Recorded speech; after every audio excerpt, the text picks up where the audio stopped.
Et c'est l'heure de l'infomédia du jour. On s'intéresse à un secteur qui se porte bien, les films d'animation. C'est effectivement l'un des secteurs les plus toniques de la création audiovisuelle en France. C'est aussi un peu une success story à la française. On appelait ça à une époque le dessin animé, époque très très lointaine. Il y a eu la mode du mot cartoon aussi à un moment. Aujourd'hui, on parle de films d'animation et je suis heureux d'accueillir dans ce studio Monsieur Michael Zegach. Bonjour Michael. Bonjour. Vous êtes directeur commercial d'un des studios les plus toniques en France qui s'appelle 1000 Images et on va parler de votre réussite et de votre parcours assez exemplaire pour ce secteur. Et votre PDG, alors attention ne dites pas de bêtises ce matin, est là aussi au téléphone avec nous, Monsieur Roch Lehner. Bonjour Monsieur Lehner. Bonjour.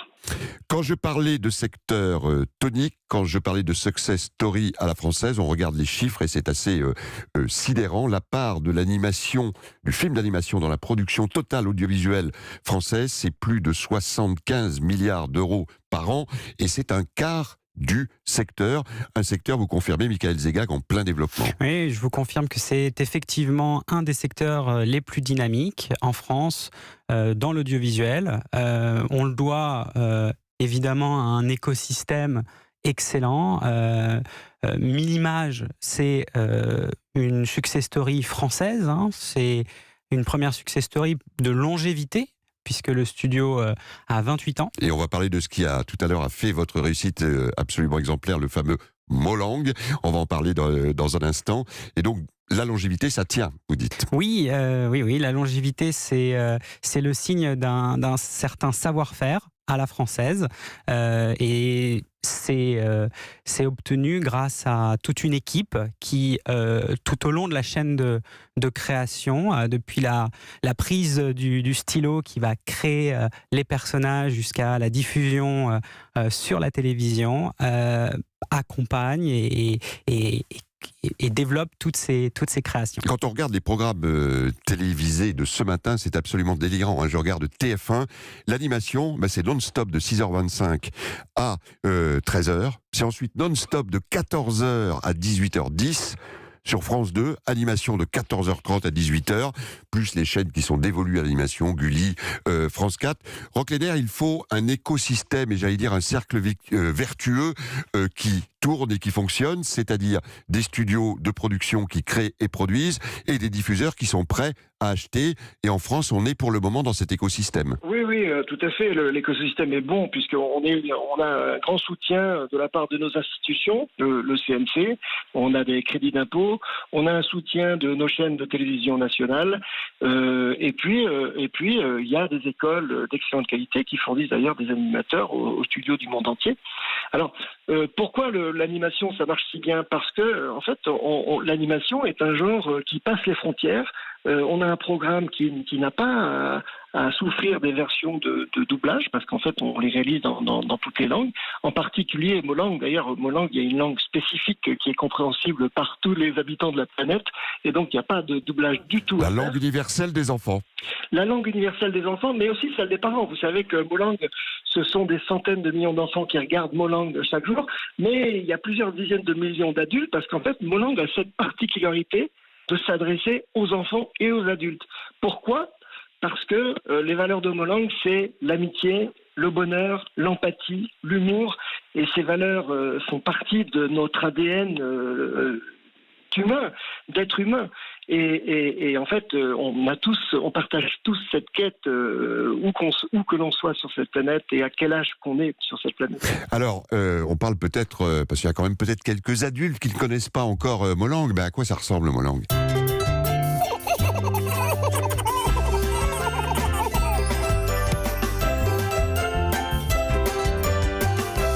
Alors, vous n'avez pas l'image, mais il s'agit d'un petit lapin fantaisiste, enthousiaste, et qui fait absolument rien sans son acolyte. Souvent, il faut des duos.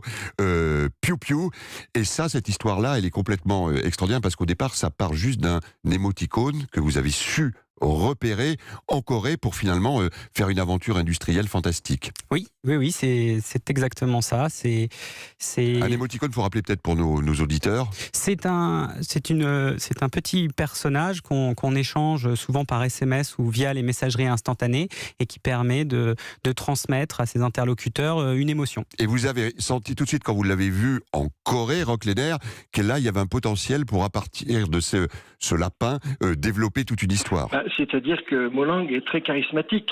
Il a un graphisme qui est tout à fait particulier et qui exprime véritablement ses sentiments d'humour, de joie de vivre, d'empathie. Et en fait, on a développé cette histoire d'amitié avec quelqu'un qui est très différent de lui, qui s'appelle Piu Piu. Autant Molang est enthousiaste et Piu Piu a souvent un petit côté de travers. Et en fait, cette amitié leur permet de surmonter toutes les aventures du quotidien et aussi pas mal d'aventures extraordinaires. Alors, Michael Zegag, et à partir de ce personnage, qui devient ensuite un film d'animation, on décline finalement toute une chaîne commerciale.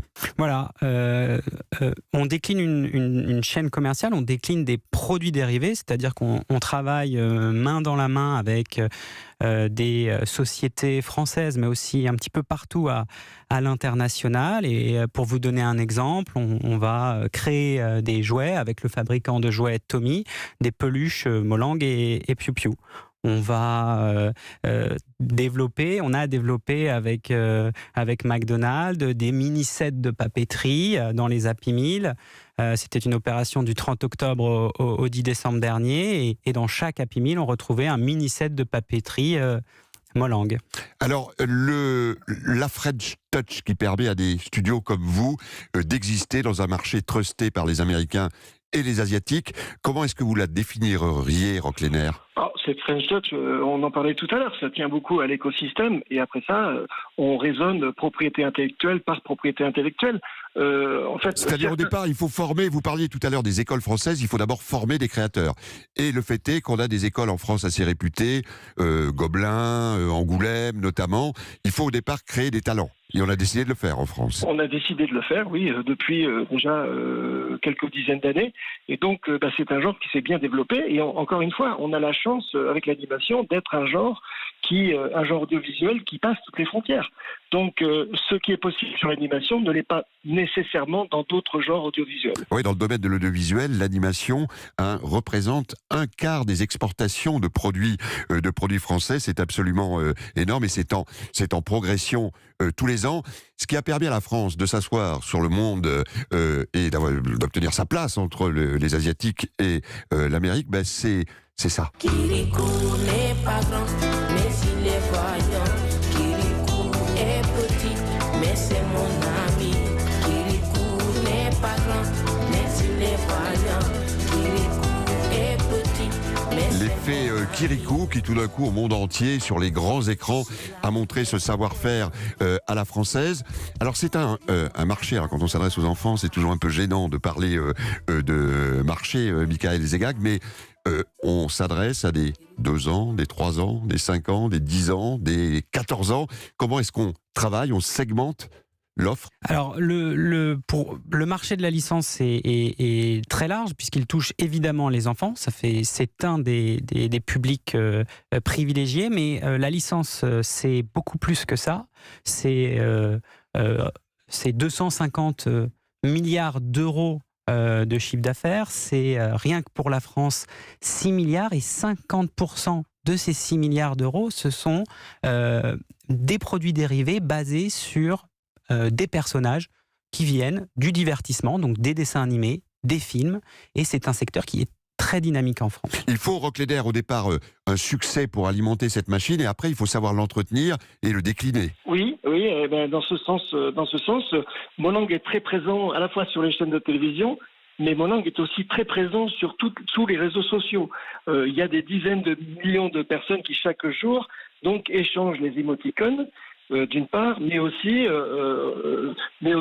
discutent entre eux sur des plateformes de Twitter, Pinterest, Instagram, Facebook, YouTube. Et c'est un phénomène tout à fait particulier qui, d'ailleurs, celui-là, s'adresse à la tranche plutôt adulte. Jeune adulte. Et c'est assez étonnant. Et en fait, la production pour la télé doit passer peut-être d'abord par un appel sur le grand écran, et encore ça va peut-être disparaître, mais par une présence très forte sur les réseaux sociaux et sur le web, qui sert de support au développement de ces dessins animés qu'on regarde à la télévision. Une présence sur les réseaux sociaux, si on prend le cas précis de Molang, c'est plus de 2 millions de fans sur les différents réseaux sociaux, Facebook, Instagram, YouTube, et une croissance exponentielle, puisque ça a été multiplié par 2 cette année, et on espère que ça va continuer dans ce sens. Et à l'heure où vos enfants sont peut-être là devant un dessin animé, on l'a vu tout à l'heure, ou sur TF1, ou sur M6, ou sur France 2, ou sur Gulli, eh bien nous essayons de décrypter ce phénomène du succès français des films d'animation. Allez, on se retrouve dans un instant avec Molang et les autres.